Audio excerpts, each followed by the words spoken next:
Welcome back, everyone. This is Dave from the Core Productions Deep Dive TV podcast with my co-host Stacie here to talk about the original Quantum Leap, Season 5, Episode 11, titled Promised Land. The episode's description reads as follows. Sam finds himself in his hometown at Christmas time to save the farm of a neighbor. The episode was written by Jillian Horvath, that's her one and only stint on this series, and Tommy Thompson, who we've talked about quite a bit. The episode was directed by Scott Bakula, the last on this series of 3 assignments, and basically the last period. He hasn't directed another episode of television or movie since this episode of television, and at this point it's been like 20 years, so I don't think he's gonna do another directorial assignment. You never know. You never do know, but I don't think he has an interest in directing. But the episode takes place on December 22nd, 1971, and originally aired on December 15th, 1992. This is the last episode to air during 1992. Okay. Before we go any further, I'll tell you a couple of things. One, this is not a appropriate podcast, so if you haven't watched the episode, I highly recommend you go and check it out, and then come back and give us a listen. Secondly, if you're listening on one of the platforms of this podcast is now available on, please follow, and feel free to check out my YouTube channel, Core Productions, where additional content can be discovered, both Quantum Leap related and otherwise. If you're already on our YouTube channel, please like, share, and comment, and subscribe to our channel. Alright, so first of all, sad announcement, rest in peace for Val Kilmer. Val Kilmer was an actor of movies such as Deja Vu, Heat, Batman Forever, Tombstone, which is a movie I endlessly loved to quote when I was younger, and of course the 2 Top Gun movies. He died at the age of 65. Not exactly sure of the cause, though I do know that he was suffering from throat cancer, which basically robbed him of his voice.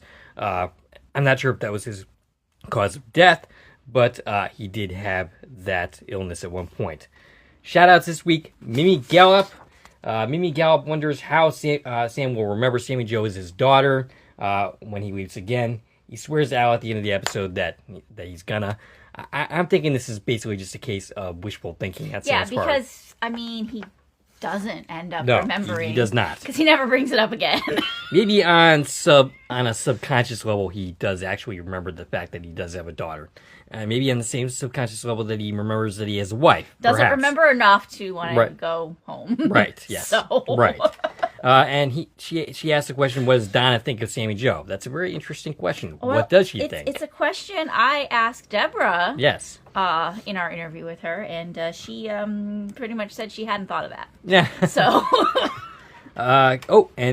Shout out for Brian Green, 25th anniversary for his Quantum Leap Owl's Place fan site.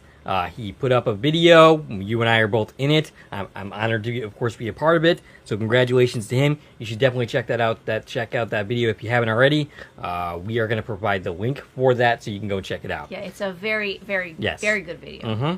And Ashley Wright says it must take a lot of time making all these videos, and he thanks us for it. Okay, so the actual recording of videos is not what takes the time. What takes the time is the prep for these videos. Which, especially when we're doing like movies and stuff. Yeah. Prep a lot. Yeah. I think we prep more than most people. Most of our friend podcasters. Yeah, they just kind of wing it and talk. We take very extensive notes because we've learned we don't know how to talk if we don't have it written in front of us. Pretty much. That's why I always get really nervous, like doing lives and going on other people's podcasts because I don't, because it's not our format. It's not the way we do it. And even when we try to just change our own format, it doesn't work. It fails. For an example, would be the first time that we tried to tackle Under the Dome, and as well as that second half first season, which is why we went back and just did it over. And why we're doing it again in our typical manner that we do, such as these Quantum Leap videos. Brian Green also commented on the interview, which he was of course a part of the Deborah Pratt interview, saying that he's happy to be a part of it, and he thanks us for inviting him. And of course, me channel, Sue channel, Brian. Anytime you want to come on, feel free. Yeah, he's part of our podcast now. Yeah, I basically. Think, according to Alvy. I mean, he's in the opening credits. I guess I did that for a reason.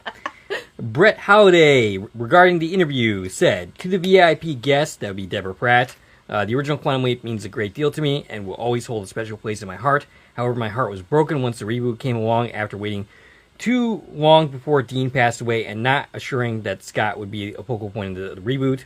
Didn't sit well with me and many others, causing us to refuse to watch it as the low ratings attest. Alright, so I respect your feelings. It's certainly more a respectable opinion than some of the people who expressed negative feelings about the revival. I happen to disagree. I do really enjoy the revival. I would have loved to, of course, to have seen Dean and Scott be a part of it. Dean, there's nobody who didn't want that. Of course. In Dean's case, that by the time the revival actually came out, that was impossible.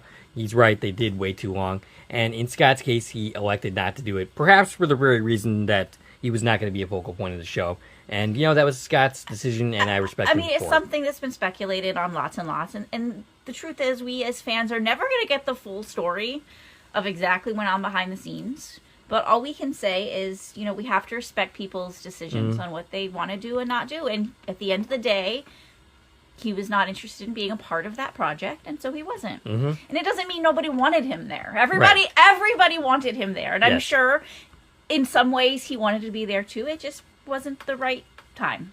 Now, as far as the low ratings part of the revival, there's no question that the ratings were bad in the second half of the season 2, like really, really bad. The question is, why were they bad? And, we have different opinions on that. My opinion happens to be that NBC really did not support the show. And a lot of people didn't even know the show was back on. Right. And which is definitely true. Right. As far as, perhaps also the reason why is because Scott wasn't involved, but we will never actually know the answer to that question. He goes on to say, please make sure that Deborah sees this message. I can't guarantee that. I will certainly try, though. When we consider that without Dean, we could have used Sammy Jo as a jumping in point. Yeah, I think the reason they didn't end up doing that is because Deborah Pratt had other plans for that character, which hopefully she will get to do at some point in our lives, or in her life. Basically he wanted to show where Sammy Jo was looking for her dad. Yeah, that could work. Deborah has the story written. It's been written for decades. It's a matter of getting it out in the world. Right.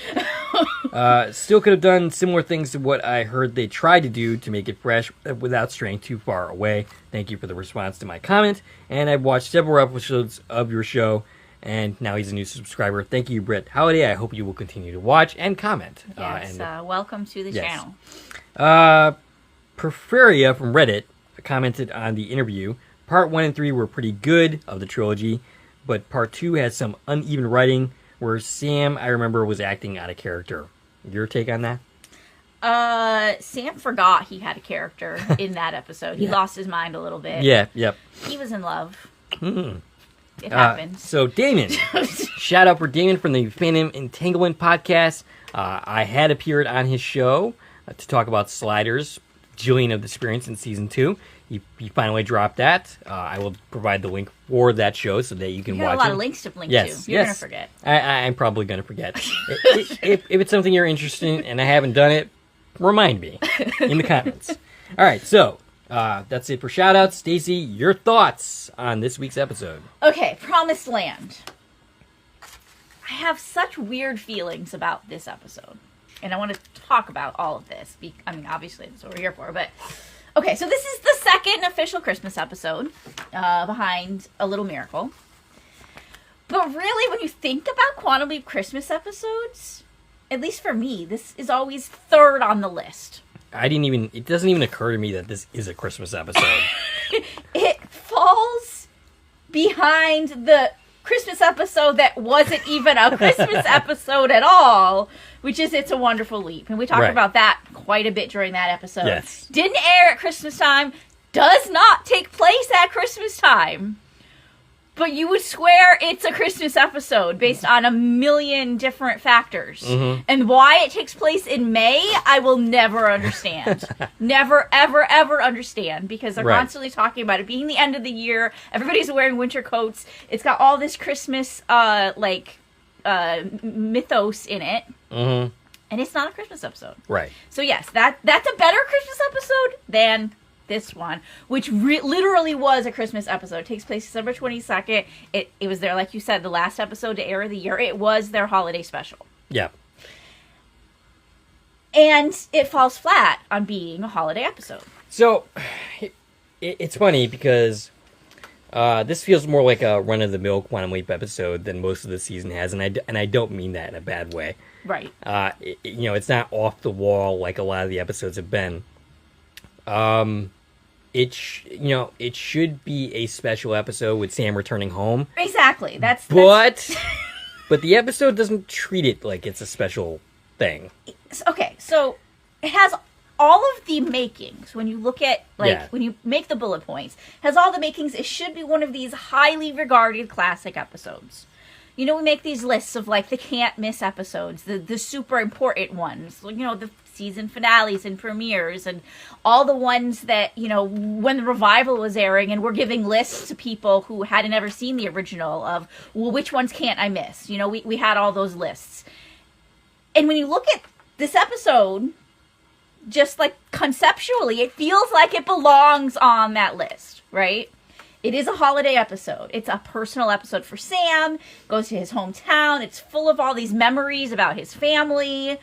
It even features Scott Bakula reprising the role of John Beckett. It hits all of these things that classic episodes are, yet it falls flat in being that. So why do you suppose that is? I don't know. Why is that? Why do we not put this episode on that list? Even though when you say all these words, it sounds like it belongs on that list. I'm not really, to be honest, sure. But you agree with me, right? Yeah, it's just a feeling. There's a feeling missing from the episode. I can't explain exactly what that is, but it just doesn't. Like I said, it should be a really special episode, but the episode just kind of treats itself as just another leap. It is. It's another leap. Right. It's such a weird phenomenon, I think. Yeah. Think about, what do I feel about this episode? It's a fine episode. Yeah. I mean, I wouldn't say it's a bad episode. When you're making this mental list of, oh my God, here's all these amazing episodes, this one doesn't even come to mind, usually. Right. It's just, like you said, another episode. Right. Yeah. And maybe it's just it's not the only Christmas episode. We always think of A Little Miracle. It's not the Sam Goes Home episode. We always think of The Leap Home. Right. It's not the John Beckett episode. That's also The Leap Home. Right. So maybe it's just sequel syndrome. Maybe. It's like Frosty Returns. Right. We don't care about that one. Right. No.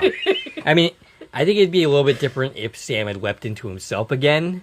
And I'm not sure you could even do that again without it feeling hum-ho. Yeah. But I think the fact that he's not actually Sam Beckett in this episode encountering his father kind of makes a big difference, because while there's plenty of emotion on Sam's side of things, there's nothing on his father's side. Right. His father's like, why is this strange person hugging me? I mean, he knows this kid, but he doesn't know him this well. So, yeah, I don't know. I'm not totally sure. I think if he'd leapt into somebody a little bit more personal to Sam, like maybe if he leapt into his brother or something like that, that might be a little bit more novel. Because then we would get, an alternate history on Tom Beckett, for instance, that we don't actually ever get. Though it is mentioned that he comes back from Vietnam, which is different because that is a change that Sam made. This is where that is confirmed, outside of when we actually talk about it. I don't know. I mean, again, it's not a bad episode. No, absolutely not. And even watching it, it's there's a lot of good stuff here, a lot of good scenes, a lot of good dialogue, a lot of good Sam stuff. Yeah. But it's just not memorable the way that it feels like it should be. It's somewhere in the execution.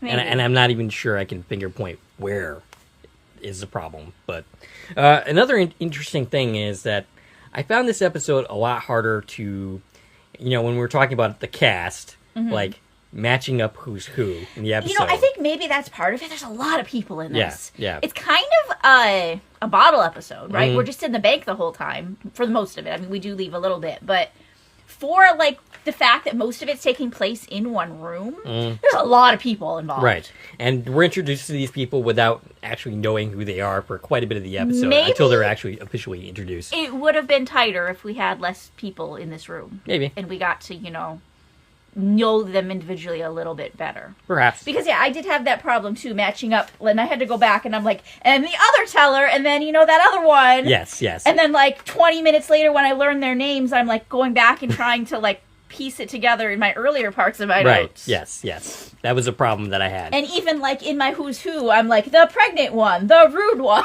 Right. Well, in the case of the pregnant one, I knew who she was because I knew the actress involved. So I was able to pinpoint her pretty quickly. Do we have anything else to say before diving in? Oh, we might as well just go for it. So Sam leaps in, finds himself in the middle of a bank robbery. His older brother tells him not to fall apart on him. And Sam says, "Oh boy, credits." Calls him little brother. Yes, which is a nice little callback. He's played by Neil Walters. No, I'm Neil sorry. Walters He is Neil character. Walters. He's played by Dwyer Brown. 59 credits for him, including Field of Dreams as John Kinsella. This is Kevin Costner's dead father in the film. An episode of House and an episode of Ally McBeal. He was also in 2 episodes of Rizzoli and Isles and an episode of Firefly. John Walters is played by Chris Stacie, only 17 acting credits for him, including Mr. Destiny, Matinee, and an episode of the John Larroquette Show, which I am only bringing up because of a conversation that you and I had last week, involving Gigi Rice, who played Gigi Rice, who played Tina in The Leap Back, and also appeared in Brian Greene's video. And when I mentioned the fact that she appeared in the John Larroquette Show, you, of course, had no idea what that show actually was. I still don't know what you're talking about. Yes. You're just saying words. But that's the only reason I'm even pointing that out as a credit. Chris was also in 1 episode of Modern Family, an episode of Home Improvement, and an episode of Justified. And, of course, John Walters is the younger brother of the 3. It's 3 brothers here, which we'll soon learn, robbing a bank with bandanas on their faces. Yes. So when we come back from the credits, Sam narrates that something feels very familiar about this place. Neil tells him to fill the bag with money. Specifically, $37,893.19. Yes, and that we'll figure out the significance of that as we go along. He's told that only Vernon can get into the vault, and he won't be back till that afternoon. They are quickly identified as the Walter boys, so their desire to remain anonymous and their masks are not working. The person who has identified them, and we won't learn this till later, but I might as well bring it up now, is Mr. Pierce, played by Charles Dugan. 11 credits for him, including When Mary Met Sally, 4 episodes of Wings, and an episode of ER. He died on October 10th, 2008, at the age of 95. So that's Stan Pierce. And we also have in this episode, I'm going to just do her at the same time, because this is actually the real life wife of Charles Dugan. Marion Dugan plays Lila Pierce. She was in Matilda. She was in The Cable Guy. And both of them starred together as a couple, also in a movie called Jack the Bear. And I also had that she was in an episode of Frasier. She had a total of 9 credits for her. She died on March 31st, 2015. Also at the age of 95. I just think that's so cute. Yeah, that they're this elderly couple who are like, hey, let's go do some acting together. Mm-hmm. And I'm guessing they did background stuff together. I'm sure. Sure. That we wouldn't have record of. Mm-hmm. Sam suggests leaving, but Neil doesn't think that they can turn back now. And as Sam is trying to talk them into just sneaking out the back, Sam goes into the office and an alarm sounds. Sam goes into the office looking for the culprit and finds someone hiding under the desk. This is a person who I don't identify till later. Carrie Young. And I have credits for her that I'll discuss later. Whenever you want to talk about it, we can circle back. So there's three girls working in the bank that we've met now, and we don't know any of their names yet. There is a pregnant teller. She is Beth, played by Elizabeth Dennehy. 51 credits for her, including most notably Commander Shelby on a 2-part episode involving the Borg of Star Trek The Next Generation, the best of both worlds. She basically gave Commander Riker a lot of problems in that episode. She briefly reprised the role in Star Trek Picard Season 3, and she also appeared most recently in Horizon Chapter 1. That's a new Kevin Costner film. Okay, she also was in 22 episodes of Guiding Light. A lot of soap opera people were in this episode. Yes. Maybe that's part of the problem. Nothing against soap operas, but maybe, that's part of the forgettableness here, as we just have a lot of that type of acting style. Gotcha. She also was in 8 episodes of Charmed. So, Sam suggests trying to get out of the back, but Chief Mundy has already pulled up as Al appears at the 5-minute and 31-second mark. Mundy is played by Arlene Dean Snyder, 72 credits for him, including a couple episodes of Murder, She Wrote, The Wonder Years, and the movie Internal Affairs. He died on July 5th, 2024, very recently, at the age of 91. Before that, he hadn't acted in nearly 20 years. He was in an episode of Full House and 6 episodes of Dallas. Al wants Sam to go back to the little bank, the little bank robbery room. I love that line. Yeah. And Al hesitates to tell him that he's in Elk Ridge, Indiana, probably because he's a little worried about how Sam is going to react to that information. Basically, Sam is home. Yeah, he's in his hometown. It's 1971. He immediately realizes the connection. That means his dad's still alive because he dies in 72. And Sam just kind of marvels at, like, oh, that's why everything seems so familiar. Yes. Because literally I know these people. And he recognizes his name, Willie Walters, who the person he's leapt into, as being a couple years older than him. A couple years older than his brother. His brother, so that would be, like, probably 5 years older than Sam. His mirror image is played by Daniel Angstorm, only 3 credits for him, including Beverly Hills 90210. He was an assistant editor on Autumn in New York. Neil took a compassionate discharge after his father died, basically to go home. John is still in high school, and the person he left into is an honor student at Indiana State. Al quotes that they owe the bank $37,000 and $37,893.19. Which Sam realizes what this means, that they are robbing the bank to pay back the bank. Yeah, in a very obvious way. Right. Like, did they actually think that they weren't going to be recognized? They're going to steal the exact amount of money and then just take the bandana off and hand it back to them and be like, I'm here to make my payment. Yeah, so Sam, by the way, pretty much thinks that this entire plan is insane. You know, this makes sense coming from Neil, but we're kind of led to the conclusion that the person that Sam has leapt into is quite a bit smarter than this. So why did he go along with this plan? Probably because of the guilt he feels for not being home for his dad's death. Fair enough. So he's just kind of going along with what his brother wants to do. They're very desperate. I'm sure they could have thought of a better plan, even a better illegal plan. Like maybe robbing a different bank. Yeah. Where they don't know every person there. Right. In the original history, they were killed trying to escape, and Sam wants him to Al to ask Ziggy what happened in the original history, and John ends up coming to get Sam. Mundy is calling, and Sam asks him how he's doing. Mundy is annoyed by the question, and is basically like, yeah, I'm fine, except for the fact that you're robbing this bank. And yeah, they know who he is, right. By the way. Like, everybody knows everything. He suggests coming up with their hands up. Neil won't do that until they see Vernon, and Sam tells that to Moody, and then says, nice talking to you again, which confuses Mundy. Carl, the significant other of Cindy, who I originally thought was the significant other of Beth, because I assumed that the wife was the pregnant woman, but that's not the case. Yeah, I had the same problem taking these notes, because right. I'm like, I don't remember who these people are. Right. He's coming all hot and bothered by the situation. Carl is played by, I didn't even write the guy's name down. Okay, Carl Wilkins. The husband not in the bank. That's how I described who he is. Yeah. He's played by James C. Victor. So he has 50 credits for him, including the Stanford Prison Experiment, 4 episodes of 24, and the movie 12 Years a Slave. He also is in 7 episodes of 90210 and 1 episode of The Fosters. Mundy's plan is to wait for Gus Vernon. Carl is not impressed and is angry, and Mundy tells him to go home. Yeah, go home so you can eat a piece of pie, because this is happening all in the diner across the street from the bank. So, as far as the fact that in the original history, these 3 brothers all were killed because of this, you would think that would be the part of the story Sam would have remembered. He says he remembers this family. He's like, yeah, I remember this kid that I leaped into. He was a couple of years older than my brother. Yeah. He remembers the sheriff or whatever, the chief. He remembers the bank dude. Why would he not remember, in this tiny town that he grew up in, the fact that 3 brothers were killed robbing the bank? I'm actually kind of curious. Where is Sam in 1971? He's in college. In college, okay. So when these events were taking place, Sam He's was at in MIT. school. Right. Yeah. Okay.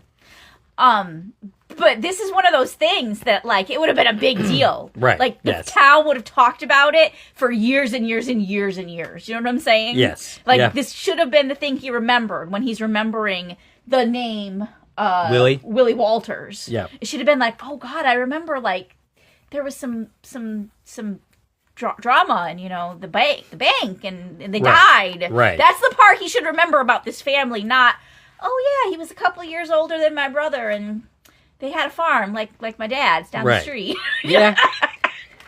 So, back in the bank, one of the hostages tells him to take off the mask. I'm not even sure who says this because we don't actually see who says it. They end up doing so because basically everybody knows who they are anyway. Another teller, Carrie, asks him why they are doing this. She's played by Kelly Overby. She's the rude teller. Yes. 46 credits for her. One episode of Evil, which is a show I recently watched. And she was Dana Surgeons in the original Stephen King adaptation of The Stand, and I actually liked her in that. But she's really mean in this episode. And she was also in an episode of 30 Rock. She was in an episode of Growing Pains, and she played 6 different characters in 7 different episodes throughout the Law & Order franchise. She's not the only one to do that. There's another person Yes, that yes, also there did is. that. I don't remember quite who that is, but we'll get Gus there. Vernon. Gus Vernon, okay. Yeah. So Neo explains that they took a loan to modernize. Basically, they were talked into taking this loan, but they couldn't keep up with the payments. Sam chimes in as he has experienced this before. It pretty much sounds like he's talking from personal experience. Al goes on to say that the farms were turned into shopping malls. Basically, Vernon forced the farms under to get the land, and Sam ends up saying this out loud. The rude teller thinks that he's crazy, but the elderly couple believes it, specifically Mr. Pierce. And Neil is confused, asking, what the heck are you talking about? Right, because it hasn't happened yet. Right. And he doesn't really understand, Neil doesn't understand that Vernon screwed them over for his own gain. Yes. Which is what Sam's trying to explain. He just knows, like, it feels unfair to them, and they can't make it, and they're not willing to let go of their farm. Right. But basically, yeah, things are going bad in this town, and everybody's losing their farms because the bank dude's being shady. Right. Sam goes to the bathroom again. Al thinks Sam has the I'm going to save the world look on his face. Sam can't let the brothers surrender.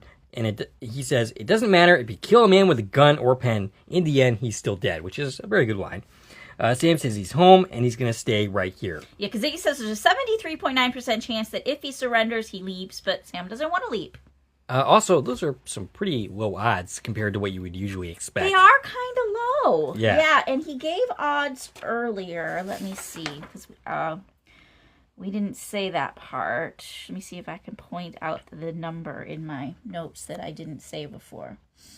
No, I'm not seeing it. But he gave odds earlier for something that were higher, and I was a little confused, like, why do these odds seem lower than, like, the numbers you gave earlier, which was not for the same exact thing, but, like, the same thing. Huh.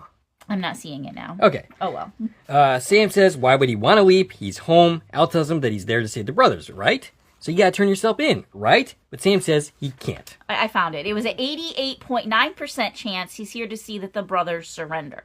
Okay. So if you have an 88.9% chance to see that the brothers surrender, why do you only have a 73.9% chance that if they surrender, you're gonna leap? You would figure that the number would be the same. They should be the same. Right. Unless Sam's already changing things. Maybe. To make it so that it's not as clear that that's what he's here to do. All right, so Sam says he can't leave them with nothing.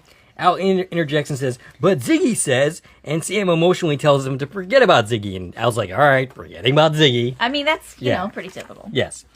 Sam describes his personal history about his dad losing the farm, and it was something that stuck with him his entire life. This is a nice little piece of info on Sam Beckett that we haven't gotten in quite a while, I think. Right, and basically, just like Willie, Sam wasn't there, and he feels guilty about it. He wasn't there for any of this, for the losing the farm, for his dad dying. Same events that's happening it's interesting for the Walters family, except in opposite order. Right. It's interesting that we have kind of like two families with the same kind of dynamics. Well, I mean, that's kind of, I think, the whole point of this story is this mirrors Sam. Right. And in a way, it's giving Sam closure on his own family and his own guilt for not being there for his family. But it's very comparable. We got the dad died, they lose the farm. Again, it happened in opposite order because in Sam's case, they lost the farm first and then his dad died. And in this case, the dad died first and then the kids lost the farm. But we've got the older brother who was off in the war. We've got Sam is the middle child who left for college. Yeah. And then that would make little John comparable to Katie, right. the baby of the family. So yes, very, very mirrored situations, which, he talks about a little bit, but I don't know. We never go back to what about the Beckett farm? Right. Does this affect them? Well, yeah, that was a question I had. Or did they already lose the farm by this date? Not really totally sure about that, but if they reviewed was Sam's father one of the people that fell victim to Gus Vernon? Well, yeah, he would have been this. He lost the farm, right? Which means it had to be a similar situation, right? But was it tied up into this specific deal? I think maybe if we had made that a little bit clearer, we could have had a stronger episode. Yeah. Maybe if the stakes were possibly saving Sam's farm as well. Right, because he talks about it right here that his dad lost their farm. Right. And then he died. And now here we are. We're a year before the dad dies. So. Right. Well. Right. Yeah. So Sam thinks he's been given a second chance. He wants to prove that Vernon had ill intentions for the loans. Al says he'll go back and check with Ziggy. Sam emotionally says, hey, maybe if this all works out and I don't leap right away, maybe I can go and see my family. And, of course, Al at this point has a very worried look on his face. Sam gives a speech to the people at the bank, trying to keep everyone calm. Sam ends up explaining the Vernon situation to Neil, who gets angry at him, saying, you mean I'm the one who got suckered, right? And it's clear that there's some tension between Neil and Willie. Right. That we hadn't previously explored. That this is some resentment between the two brothers. Sam recognizes the Pierces after he complains about him pointing the gun at them. He's basically like, "Can you put your pea shooter somewhere else?" And Sam asks if they know the Becketts. They bring up Tom coming back from Vietnam just recently. It's Mr. Pierce who confirms yes. for us. Yeah. Now that we're a little bit away from it, Tom is here. Right. This is all new history for the Beckett family. Another girl brings up knowing her sister. This is Cindy, wife of Carl, which I did not originally get, played by Elizabeth Rainey. Only 7 credits acting, but she has 104 sound department credits as a Foley artist. Yes. I had no idea what that was. Well, we recently talked about this. Did we? We did. And about Foley artists? About Foley artists. They're the people who make background noises. Okay. And I very recently explained this to you because we met someone else who was a Foley artist. I could have sworn that was a different credit. But and I don't remember what we talked about, that if it was a Quantum Leap episode or Under the Dome episode, I think it might have been special. Yeah. I don't know when we did that, but sometime very recently we met another Foley artist and I looked up what that meant. Okay. And we talked about it. I do have a Google definition here. Okay. A Foley artist is a sound designer who creates and enhances everyday sounds for film, television, and other media during post-production, mimicking sounds like footsteps, door slams, and wind to enhance the auditory experience. Yeah. Okay. So they're instead of a background actor, they're a background soundist. Right. Okay.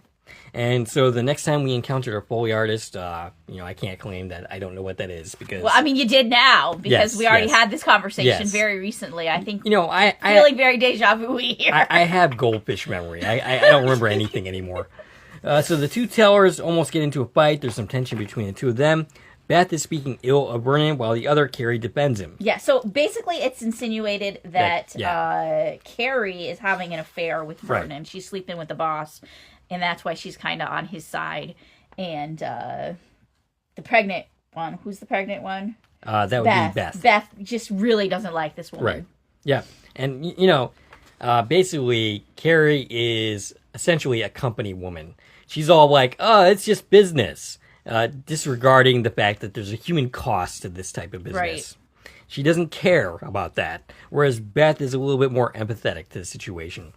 Sam suggests letting Beth go. Neil disagrees. In fact, they start to get into a heated discussion about that, but they are interrupted by Vernon pulling up outside and going into the diner.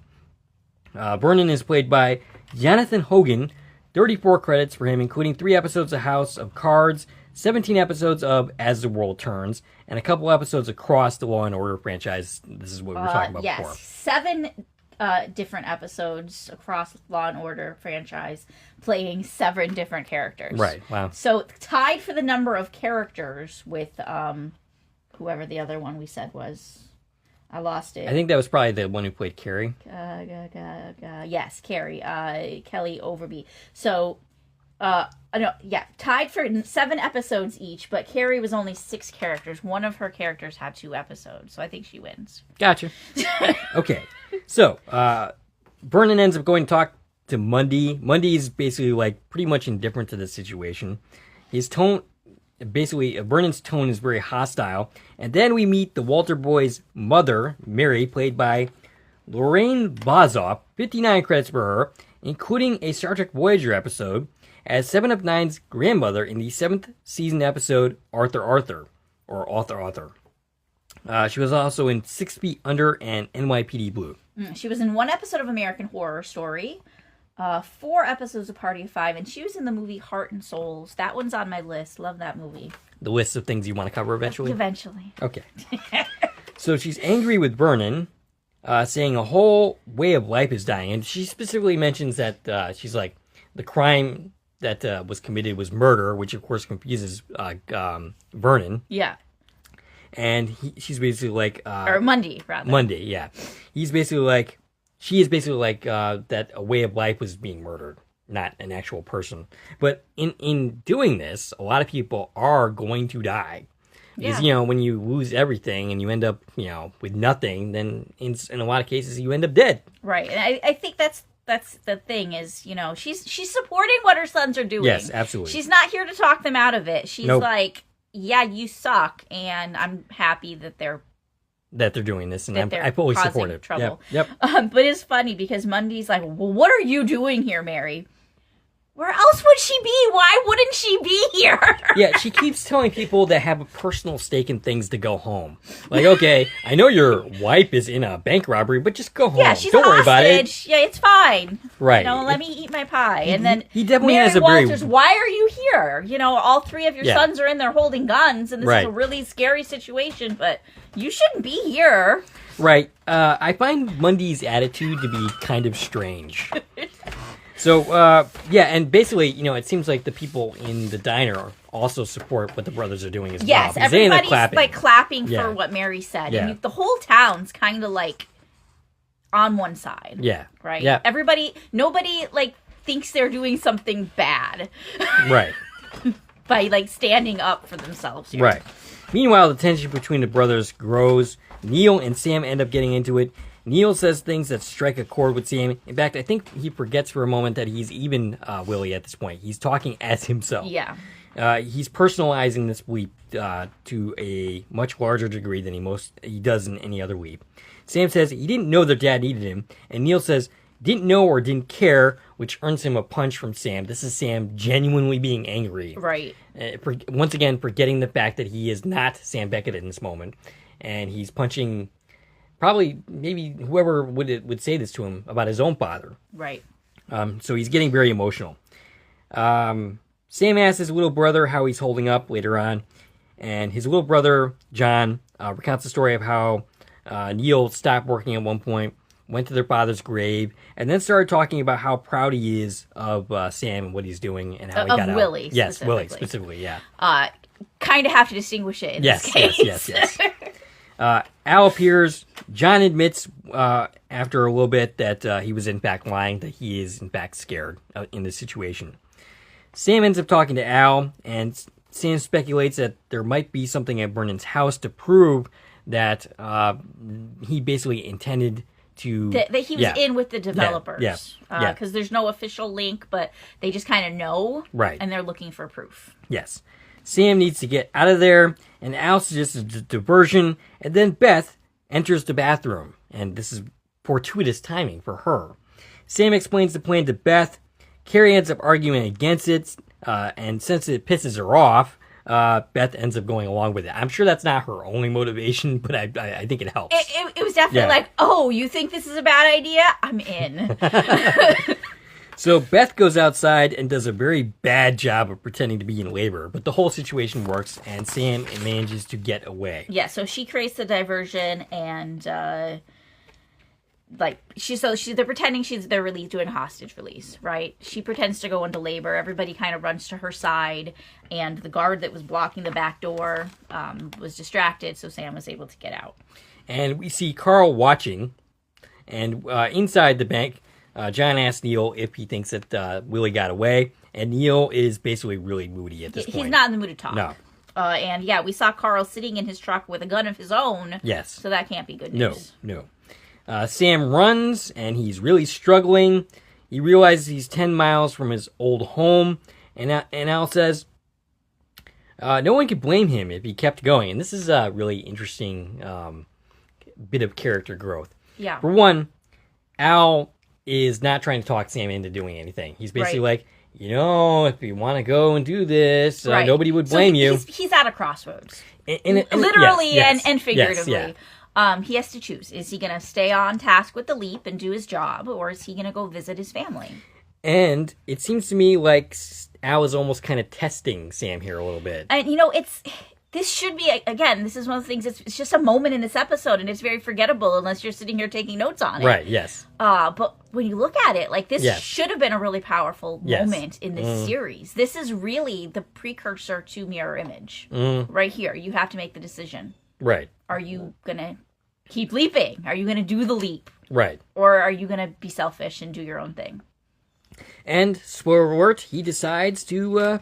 He turns down a ride. I'm not sure what the point of that was. So it was like his 10 miles, and I was like, are you going to keep going? And I was like, he don't look like he can run 10 more miles. Right. Then this dude comes up who's uncredited, and he's like, hey, son, do you need a lift? Right. This was Sam's moment. Okay, so... He could have had a ride to the Beckett farm. Because he literally couldn't run 10 more miles. He was like, I can't make it the last 100 yards to Vernon's house. I cannot keep going. Right.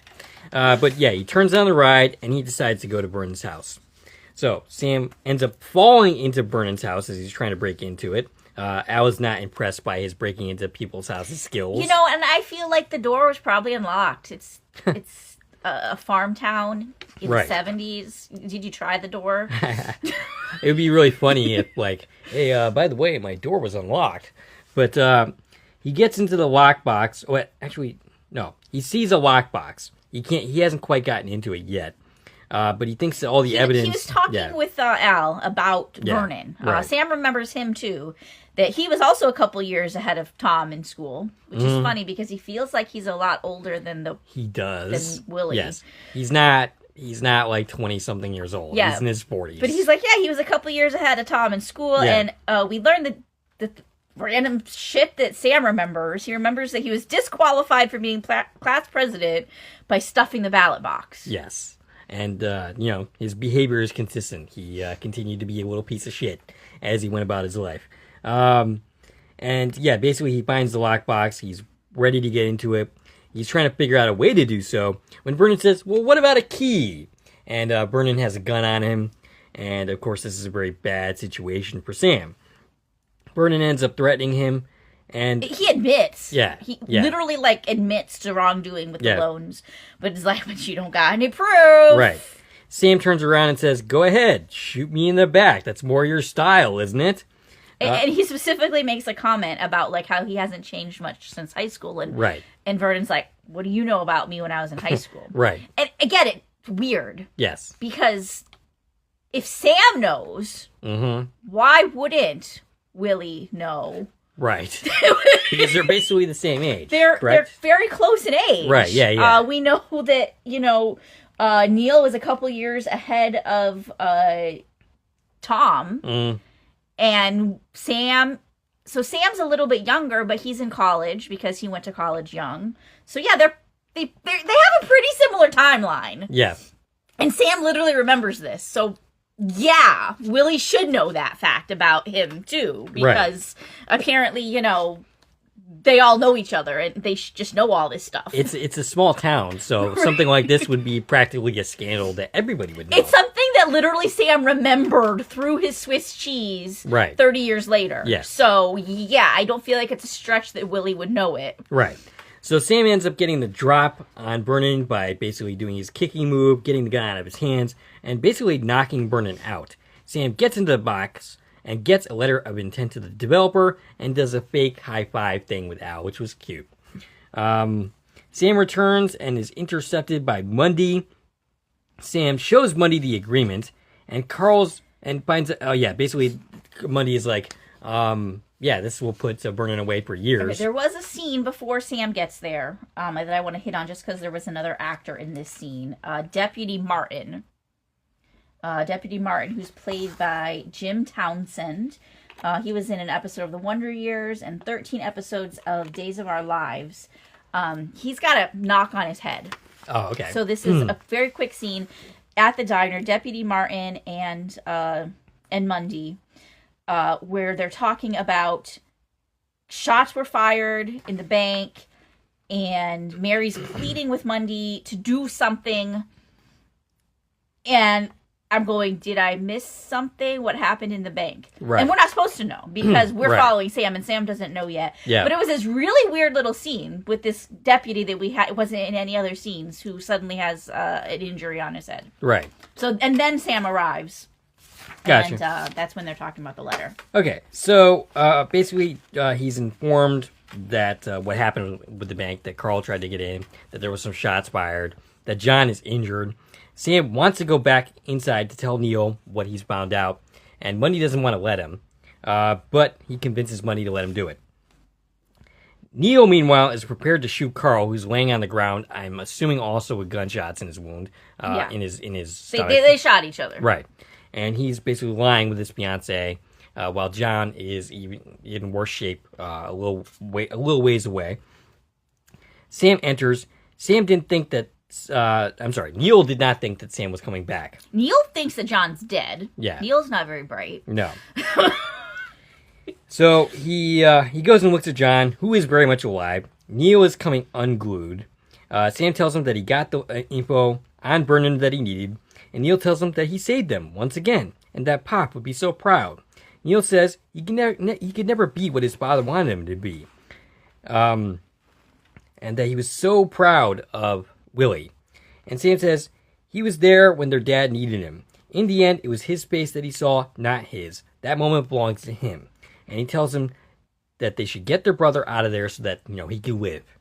And he basically convinces Neil to stand down. And it's very convincing because, again, this is Sam speaking from his own memory as well. Yes. Because he feels the same regret. He was not there when his dad died. Which made me think about it. Is Sam remembering his original history? Or is he remembering the history where Tom was home? Right. Because in the original history Sam lived through, he's gone. Tom's obviously not there because he's dead. So that's some interesting subtext, because we don't actually know the new history. And we don't actually know the relationship between the brothers once he came back from Vietnam. Right. So maybe there was a similar dynamic. Know he came home and he was probably there when John died. Yeah. John Beckett. Mm-hmm. So does Sam remember that? Is that the history he's thinking of during all this? Right. Yeah. That's interesting. Like, was his memory overwritten, or does he have both memories, which is really screwing him up? I mean, I think that could have helped this episode. If we got more detail on stuff like... Yeah.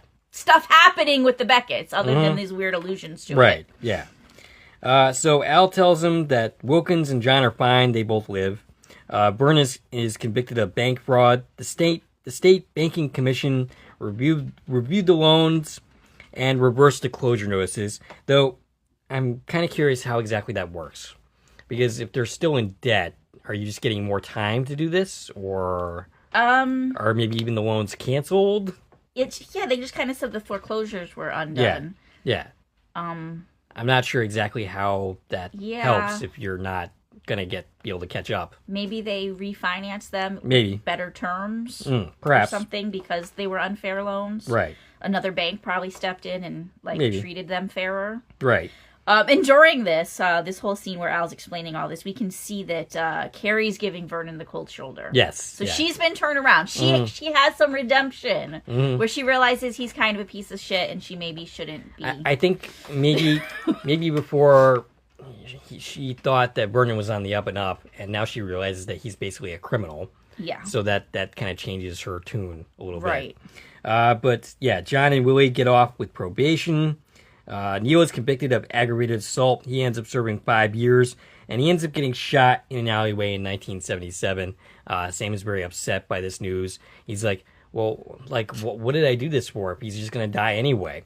And Al says, well, you can't have happy endings all the time. Right. And I'll point out he did save the other two brothers' lives. Yes. Yep. And, even though Neil's going to be in prison most of it, he still gets another 6 years out of it.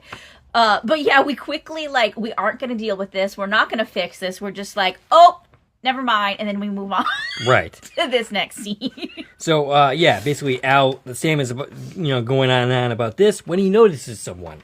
He spots his dad. He runs after him. Al calls after him. Sam, of course, ignores him. Sam is about to call him Dad, when Al's like, no, he doesn't see you as Sam, he sees you as Willie.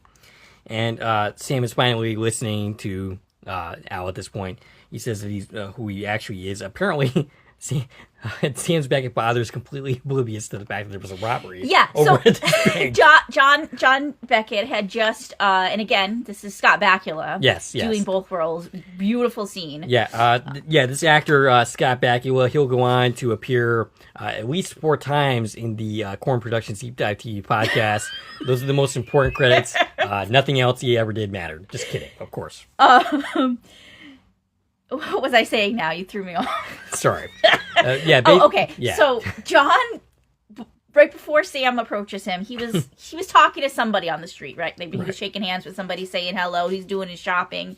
Apparently, nobody on the street has told him about the frickin' bank robbery and shooting that just happened. Right. Yeah. That's kind of unrealistic. Yeah, he's completely You oblivious. think all these people he's talking to on the street, somebody would have mentioned the commotion that's just now wrapping up.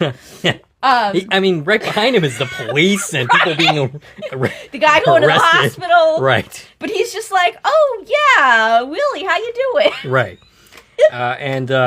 So basically Sam says, oh, he's good. Oh, and my mother has a message for you. And Sam ends up giving him a hug, and he says Merry Christmas. And, of course, his dad is very confused, but he says Merry Christmas, and Sam ends up weeping. It's a great performance by Bakula throughout the entire episode. It just feels like there's some kind of ingredient somewhere in this that just is missing. Yeah, for sure. And I'm not sure I could totally... Like I said, I don't know that I could totally point out what that is, except for perhaps I think I've arrived at the conclusion that if they had included more information about the Beckett family and made that a little clearer, we could have had a more powerful story. That I agree with that. And also the fact that there were just so many people in this. Yes, yeah. Maybe we could have eliminated a couple of them. Right. I hope you don't mean that literally.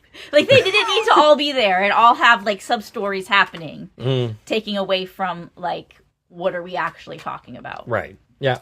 2 other actors that were involved in this scene was the photo doubles. So I noticed because those Scott is playing both roles, we have the back of the head guys.